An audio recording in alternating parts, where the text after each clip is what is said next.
va parler aujourd'hui d'une trilogie qui en fait n'en est pas vraiment une. Néanmoins, Alfred, qui avait déjà été l'auteur de Come Prima et Senso, et avec succès puisqu'il a même été récompensé à Angoulême pour son œuvre, le voici aujourd'hui avec un troisième volet, Maltempo, du nom du protagoniste de ce personnage que vous voyez ici, là, l'ado avec sa guitare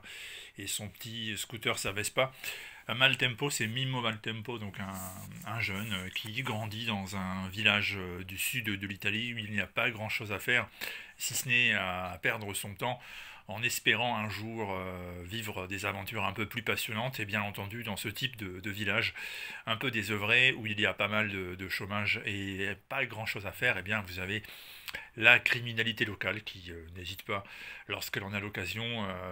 à pousser certains de ces jeunes à commettre des actes pour leur propre profit. Et puis en même temps, petit à petit, se dessine la montée d'une forme de xénophobie dans le village, à laquelle va se confronter d'ailleurs le jeune Mimo. Les choses vont changer le jour où il reçoit ce flyer, alors j'aime pas le mot, on va appeler ça un prospectus, qui promet la venue dans le village le 24 août d'une troupe, d'une émission télévisée, le fameux télécrochet, un peu comme aujourd'hui on peut en avoir avec, je ne sais pas, par exemple la Nouvelle Star ou un truc de ce genre.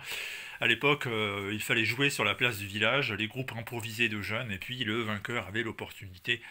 de faire un petit concert à Rome et donc peut-être de débuter une véritable carrière. Alors Mimo autrefois il faisait partie d'un groupe et donc il va aller chercher ses anciens amis pour le reformer. Le problème c'est que ils n'ont rien pour répéter, ils n'ont pas forcément les bons instruments et puis même quand ils ont ce qu'il faut, eh bien les vicissitudes locales font qu'ils risquent de tout perdre et que ça va se jouer à pas grand chose en fin de volume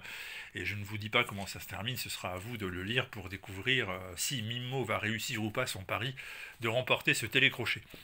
Alors c'est très touchant, c'est très beau, c'est très poétique, le dessin vous le voyez pendant que je vous parle, donc vous avez toujours cette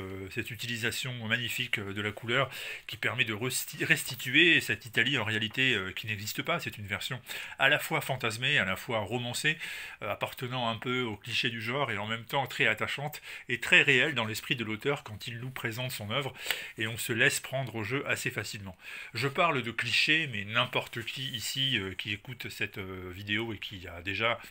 vécu ou bien tout simplement passé des vacances dans le sud de l'Italie, dans ce genre d'endroit, c'est qu'en réalité il y a une part de vérité et on la retrouve à travers les planches d'Alfred dans ce Maltempo. Et vous voyez également que lorsque la musique prend le dessus, eh bien vous avez une représentation graphique audacieuse, pertinente et très intéressante. Et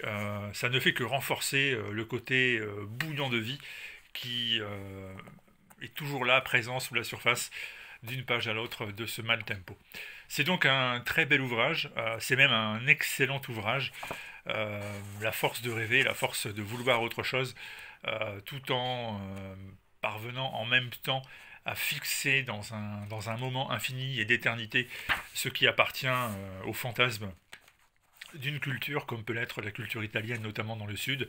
C'est vraiment très beau, c'est un acte à la fois d'auteur et puis un acte d'amour que signe Alfred avec ce Maltempo, édité chez Delcourt. Alors je vous le recommande vraiment, je sais bien, vous allez me dire, c'est pas un comic book, il n'y a pas de super-héros, ça n'a même pas été publié en Amérique, donc techniquement ça ne peut pas se targuer du titre de comics, et donc normalement univers comics égale surtout BD américaine. Alors je suis d'accord avec vous, sauf que bon, parfois on vous présente aussi ce genre d'ouvrage quand on estime qu'ils en valent la peine parce qu'ils sont très beaux. Et puis surtout, ne vous cantonnez jamais à la lecture d'un seul et unique genre. Ne croyez pas que la bande dessinée s'arrête à Superman, des super-héros ou ce genre de choses. On vous incite, hein. Alors je sais que la plupart d'entre vous n'a pas besoin d'être beaucoup poussé parce que vous êtes très curieux, mais si ce n'est pas le cas, n'hésitez pas, faites-vous plaisir, abattez un peu ces murs qu'on peut avoir parfois dans la tête et allez découvrir ce genre d'ouvrage, à commencer par les meilleurs d'entre eux, les plus touchants, les plus réussis, et dans ce cas-là, vous verrez que Maltempo d'Alfred chez Delcourt fait partie du haut du panier, tout simplement, en cette fin d'année. Voilà, à très bientôt.